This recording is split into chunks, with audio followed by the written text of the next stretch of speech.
नमस्कार, आप देख रहे हैं न्यूज़ वन इंडिया। मैं हूं आपके साथ ऋतु तोमर। उत्तर प्रदेश विशेष में स्वागत है आपका। रुक करेंगे खबरों की ओर। देवरिया से खबर है, जहां पर सीएम योगी आदित्यनाथ पहुंचे हैं। उपचुनाव को लेकर जनसभा को संबोधित करेंगे सीएम योगी आदित्यनाथ। तो देवरिया पहुंचे सीएम योगी आदित्यनाथ। आज उनका देवरिया और जौनपुर का दौरा, जहां देवरिया उपचुनाव की विधानसभा सीट, जहां पर उपचुनाव होना है, मतदान है 3 तारीख को। और आज मुख्यमंत्री योगी आदित्यनाथ देवरिया पहुंचे हैं, जनसभा को संबोधित करेंगे। और साथ ही देवरिया से सत्य प्रकाश मणि त्रिपाठी मैदान में उतरे हैं, जिनके लिए वोट की अपील करेंगे मुख्यमंत्री योगी आदित्यनाथ। तो देवरिया पहुंचे सीएम योगी आदित्यनाथ। सुरक्षा को लेकर चाक चौबंद, प्रशासन पूरी तरीके से, कोविड-19 को लेकर तमाम तरह की तैयारियां, और जनसभा को संबोधित करेंगे सीएम योगी आदित्यनाथ।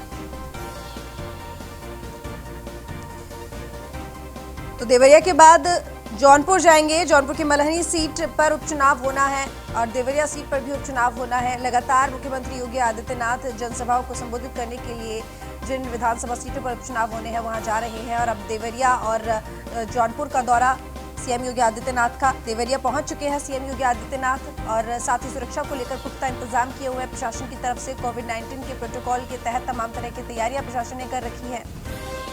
तो आपको बता दें कि देवरिया से सत्य प्रकाश मणि त्रिपाठी के लिए वोट की अपील करेंगे मुख्यमंत्री योगी आदित्यनाथ। तो बीजेपी प्रत्याशी के लिए वोट की मांग मुख्यमंत्री योगी आदित्यनाथ की तरफ से जनसभा को संबोधित करेंगे। साथ ही प्रदेश सरकार द्वारा जो भी विकास कार्य हुए हैं उनको भी, अपनी उपलब्धियां भी बताएंगे जनता को। संतोष मिश्रा हमारे साथ जुड़े हुए, हमारे संवाददाता, ज्यादा जानकारी के साथ। संतोष, मुख्यमंत्री योगी आदित्यनाथ देवरिया पहुंच चुके हैं, क्या कुछ अपडेट? जी, आपको बताते चले कि देवरिया जनपद हो रहे उपचुनाव में भाजपा ने सब प्रकाश मणि को प्रत्याशी बनाया है। उनके चुनाव प्रचार में आज यहाँ उत्तर प्रदेश के मुखिया योगी आदित्यनाथ देवरिया पहुंच चुके हैं। मंच पर मुख्यमंत्री सुनीता शाही, मुख्यमंत्री जयप्रकाश प्रसाद, दिलसित शिक्षा मंत्री सहित तमाम मंत्री व सांसद मौजूद हैं। और योगी आदित्यनाथ ने आते ही यहाँ वाल्मीकि और सरदार। ठीक संतोष, आपकी आवाज हमें ठीक से नहीं मिल पा रही है, कोशिश करेंगे दोबारा आपसे जुड़ने की। रुक करेंगे अगली बड़ी खबर की ओर। लखनऊ से है, जहां त्योहारों को लेकर योगी सरकार ने बड़ा फैसला लिया है। फेस्टिव सीजन में अफसरों की छुट्टियों पर रोक लगा दी गई है। मुख्य सचिव राजेंद्र कुमार तिवारी ने निर्देश जारी किया है। वर्तमान में त्योहारों के आयोजन का समय है और ऐसे में डीएम, अन्य प्रशासनिक और पुलिस अधिकारी अवकाश पर ना जाए, अपरिहार्य है। परिस्थितियों के लिए तैयार रहे सभी अधिकारी। तो हाल ही में सीएम योगी ने केंद्र सरकार की तरह प्रदेश के कर्मचारियों को भी त्योहारी एडवांस देने का ऐलान किया था। उन्होंने वित्त विभाग को योजना तैयार करने के निर्देश भी दिए थे। गौरतलब है कि केंद्र ने अपने कर्मचारियों को अवकाश यात्रा रियायत यानी कि एलटीसी के बदले नकदी वाउचर और खरीदारी के लिए 10,000 रुपए अग्रिम देने का ऐलान किया था। कर्मचारियों को परंपरागत तौर पर जो भी लाभ मिलता रहा है सरकार उसे देगी। तो अब फेस्टिव सीजन में जो अफसरों को छुट्टियां मिलती है उस पर रोक लगा दी गई है और मुख्य सचिव राजेंद्र तिवारी ने निर्देश जारी किए हैं। साथ ही प्रशासन को अलर्ट भी किया है।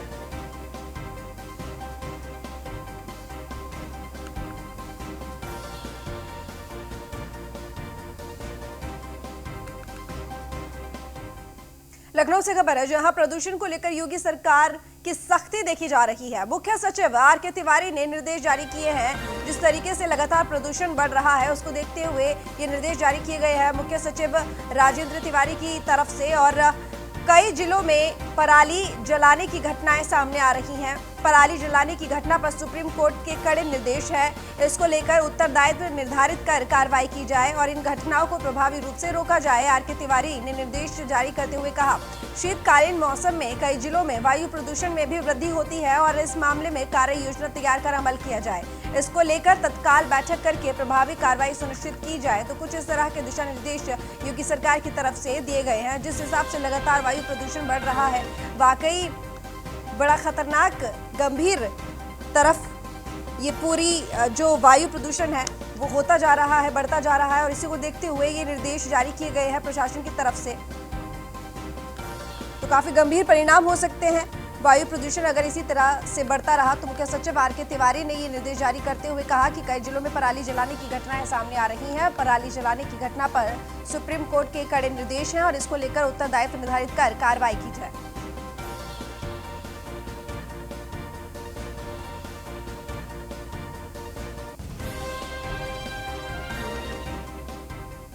लखनऊ से खबर है, जहां फ्रांस मुद्दे को लेकर यूपी में अलर्ट जारी। भोपाल में प्रदर्शन के बाद यूपी में भी अलर्ट जारी कर दिया गया है। डीजीपी ने सभी जिलों के पुलिस कप्तानों को निर्देश जारी किए हैं। बाजार, मॉल और धार्मिक स्थलों पर विशेष सतर्कता बरतने के निर्देश दिए गए हैं। सभी जिलों के एलआईयू को भी सतर्क रहने के निर्देश दिए गए हैं। धारा 144 का कड़ाई से पालन कराए जाने के निर्देश दिए गए हैं। डीजीपी हितेश चंद्र अवस्थी, जिन्होंने उपचुनाव होने वाले जिलों में ज्यादा सतर्कता बरतने के भी आदेश दिए हैं। तो फ्रांस के मुद्दे को लेकर अब उत्तर प्रदेश में भी high alert. DGP HC Awasthi ने कई तरह के दिशा निर्देश जारी किए और साथ ही सभी जिलों के पुलिस कप्तानों को सख्त हिदायत दी गई है। बाजार, मॉल और धार्मिक स्थल पर विशेष सतर्कता बरतने के निर्देश दिए गए हैं। सभी जिलों के एलआईयू को भी सतर्क रहने का आदेश दिया गया। धारा 144 का कड़ाई से पालन कराने का निर्देश दिया गया और जिन जगहों पर, जिन जिलों में उपचुनाव होने वाले हैं, वहां ज्यादा सावधानी बरतने का आदेश दिया गया है।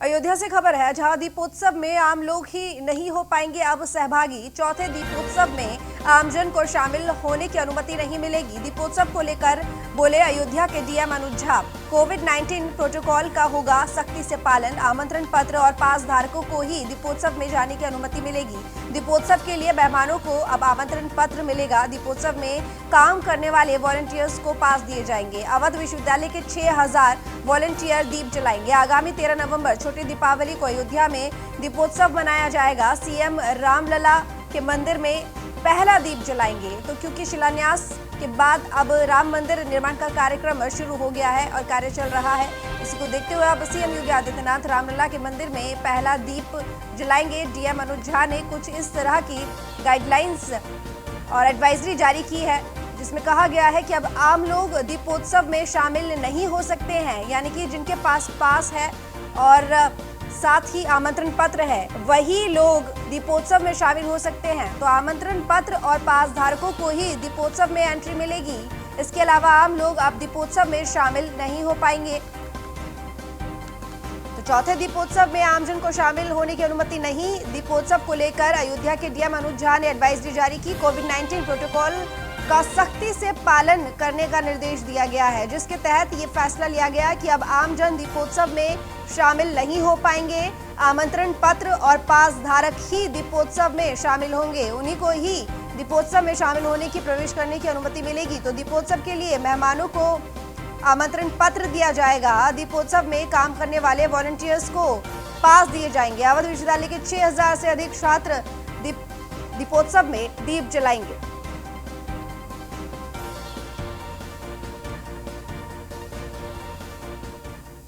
सीएम योगी देवरिया पहुंच गए हैं और इसके बाद जौनपुर में चुनावी जनसभा को संबोधित करेंगे। सीएम इस दौरान मल्हनी विधानसभा सीट के सिकरारा बाजार में जनसभा को संबोधित करेंगे। आपको बता दें कि जौनपुर में सीएम योगी का चुनावी दूसरा दौरा है। सीएम आगमन को देखते हुए जिला प्रशासन ने सुरक्षा व्यवस्था कड़ी कर रखी है।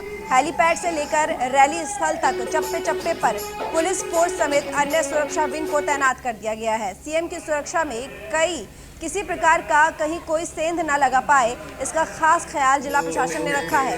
हमारे संवाददाता देवेंद्र खरे की रिपोर्ट। इस समय मल्हनी विधानसभा के सिकरारा पे खड़े हैं, जहां पर अब से कुछ ही घंटों के बाद यहां मुख्यमंत्री योगी आदित्यनाथ चुनावी जनसभा को संबोधित करेंगे।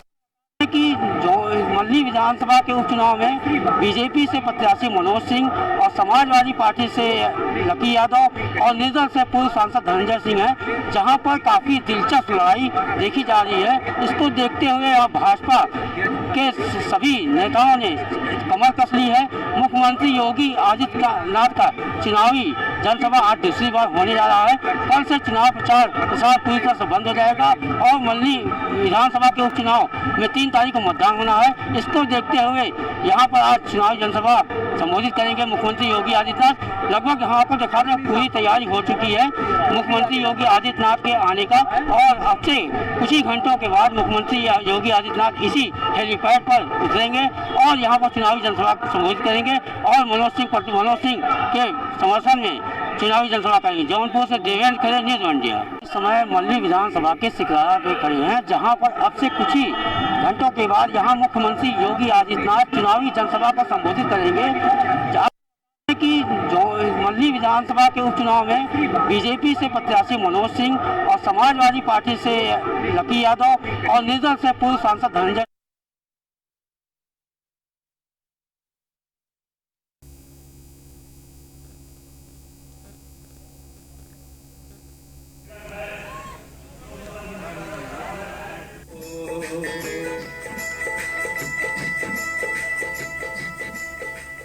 ब्रेक के बाद एक बार फिर स्वागत है। अब सीधा रुख करेंगे देवरिया, जहां सीएम योगी आदित्यनाथ पहुंच चुके हैं। उपचुनाव को लेकर जनता को संबोधित करेंगे सीएम योगी आदित्यनाथ।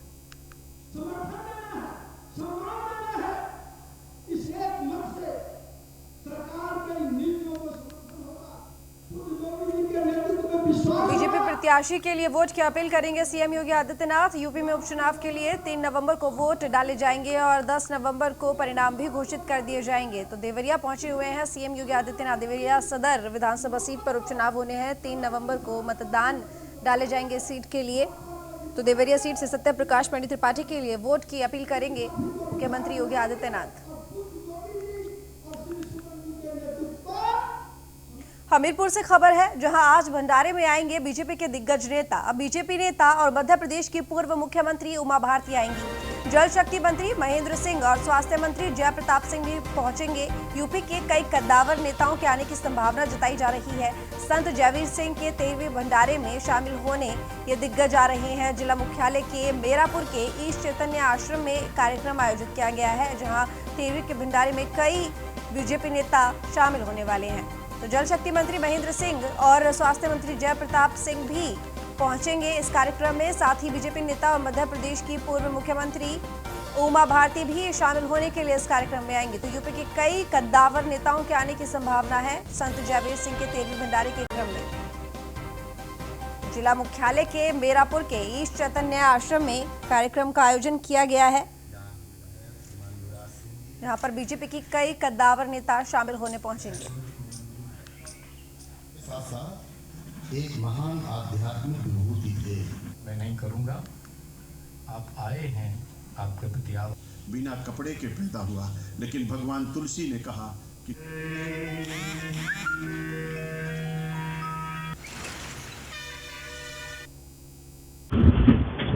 इस चैतन्य आश्रम के संस्थापक गुरुजी जयवीर सिंह गोकुल धाम गमन पर भावपूर्ण श्रद्धांजलि अर्पण कार्यक्रम में भाजपा के कई दिग्गज नेता शिरकत करने आ रहे हैं। जिला प्रशासन पहले से ही कमर कस चुका है और कार्यक्रम को लेकर के तैयारियां पूरी कर ली है। सुरक्षा व्यवस्था को देखते हुए मेरापुर प्रवेश द्वार पर भी पुलिस बल तैनात किया गया है। भाजपा के 3 मंत्रियों सहित मध्य प्रदेश के पूर्व मुख्यमंत्री उमा भारती जी का आना प्रोटोकॉल आ चुका है। उत्तर प्रदेश के उप मुख्यमंत्री केशव प्रसाद आने का को लेकर के जिला प्रशासन तैयारियां पूरी कर चुका है, लेकिन अभी उनकी आने की संभावना जताई जा रही है। हमीरपुर से अभिषेक कुमार, न्यूज़ 1 इंडिया।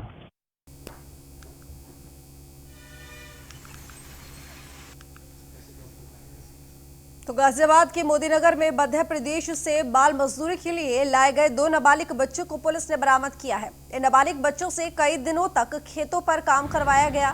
इसके बाद दोनों बच्चों को एक कमरे में छोड़कर आरोपी मौके से फरार हो गए। वहीं पुलिस ने बच्चों का मेडिकल परीक्षण कर चाइल्ड केयर में सौंप दिया है और आरोपी के खिलाफ मामला दर्ज कर आरोपी की तलाश शुरू कर दी है।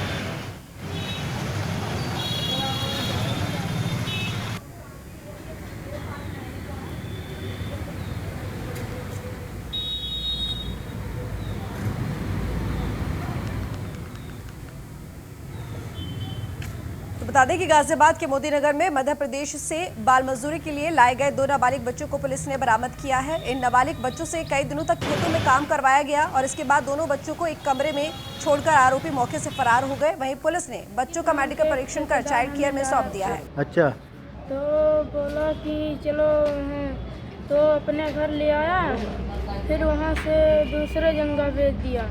फिर वहाँ 2 दिन एक दिन काम करें, फिर दूसरा दिन फिर वहाँ से वापस उसके घर, फिर उसके घर से फिर दूसरा घर ले गया। फिर वहाँ से वो आदमी एक दिन हमें खेत में लेकर गन्ना का पत्ता बिनवाया और फिर वहाँ से भेज दिया यहाँ गाजियाबाद। फिर यहाँ से एक दिन रहे, दूसरे दिन वो शाम को हुआ तो कह रहा था कि तुम लोग जाओ, हम जा रहे हैं दिल्ली।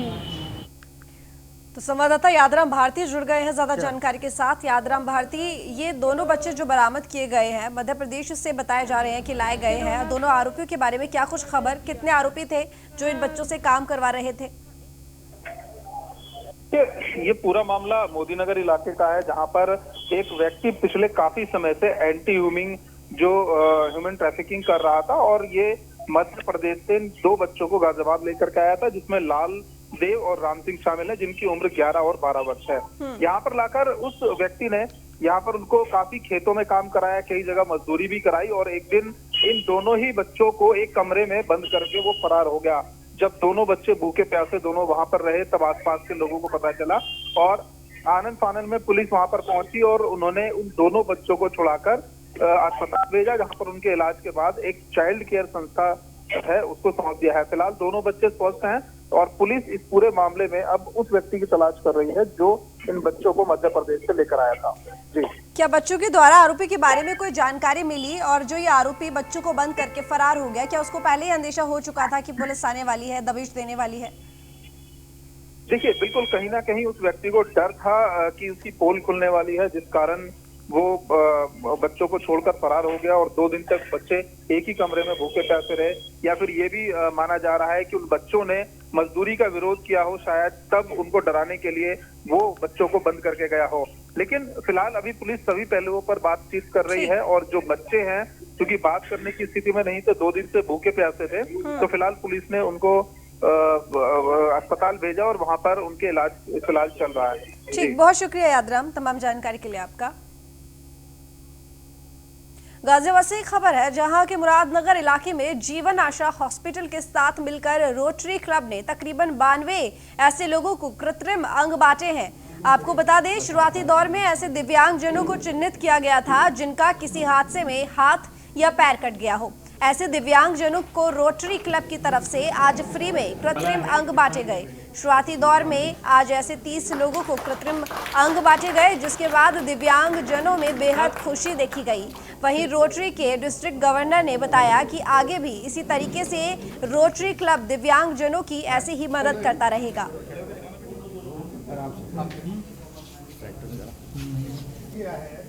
इससे अब आपकी डिपेंडेंसी अपने ऊपर हो जाएगी किसी ये रोटरी डिस्ट्रिक्ट 3012 ने एक कैंप लगाया, और ये 3 दिन का कैंप था, 29, 30, 31 अक्टूबर का। और इस कैंप का जो हमें रेस्पॉन्स मिला, बहुत ही अच्छा यहाँ पे रेस्पॉन्स था।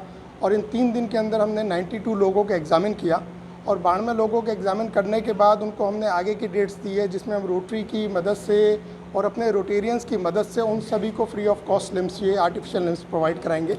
और ये टोटल खर्चा इसका जो है वो 90-92 लाख रुपए का खर्चा है, जो रोटरी ग्लोबल ग्रांट के थ्रू ये खर्चा हम लोग यहाँ पर जीवन आशा हॉस्पिटल के साथ मिलके कर रहे हैं। और आज हम लोगों ने यहाँ पर आकर कुछ 25 लोगों को ये आर्टिफिशियल लिम्ब दिए हैं। जीवन आशा हॉस्पिटल और इसके जितने भी ट्रस्टी हैं बहुत अच्छा कार्य कर रहे हैं यहाँ पर। और आज देखकर तो मेरी आंखों में वास्तव में आंसू आ गए कि इतना यूनिक काम है। उन लोगों को हम ये लिम्ब दे रहे हैं जिनके कुछ के दोनों पैर नहीं हैं। आज अभी तक वो किसी के सहारे से चलते थे, लेकिन ये पैर मिलने के बाद वो आत्मनिर्भर हो पाएंगे, अपना कोई ना कोई काम कर पाएंगे, कोई छोटा मोटा काम कर पाएंगे, कोई खेती कर पाएंगे, कोई दुकान खोल पाएंगे। आज मुझे बहुत खुशी है कि ये 25 लोगों को लिम्ब देने के बाद वो किसी पे निर्भर नहीं होंगे, आत्मनिर्भर हो पाएंगे। वास्तव में यदि देखा जाए तो रोटरी ने आज ये इतना बड़ा काम किया है हमारे डिस्ट्रिक्ट में। जैसा कि 1987 से रोटरी पोलियो के लिए काम कर रहा है। पोलियो में हम उन बच्चों की मदद करते हैं, उन बच्चों को बचाते हैं, उनको पोलियो ग्रस्त होने से बचाते हैं। और आज 24 अक्टूबर को हमारा वर्ल्ड पोलियो डे भी था, जिसमें हिंदुस्तान ऑलरेडी 11 साल हो गए हैं पोलियो ख़त्म हुए। केवल 2 देशों में, अफ़गानिस्तान और पाकिस्तान में पोलियो है। लेकिन ये बीमारी, मैं ये कहूँगा, ये जो एक्सीडेंट से जिसके हाथ पैर कट जाते हैं, ये बीमारी पोलियो से भी ख़तरनाक बीमारी है। पोलियो में कम से कम आदमी चल सकता है, इसके अंदर आदमी चल भी नहीं सकता यदि उसके दोनों पैर नहीं है या एक पैर नहीं है। यहाँ पर एक बच्ची है जिससे पिछली बार मेरी मुलाकात हुई थी, और उनको भी इन्हीं हॉस्पिटल में लिम्ब दिया गया है, जो आज वो सेल्फ डिपेंडेंट हैं और इसी हॉस्पिटल में एज ए वॉलंटियर भी काम कर रही हैं ये।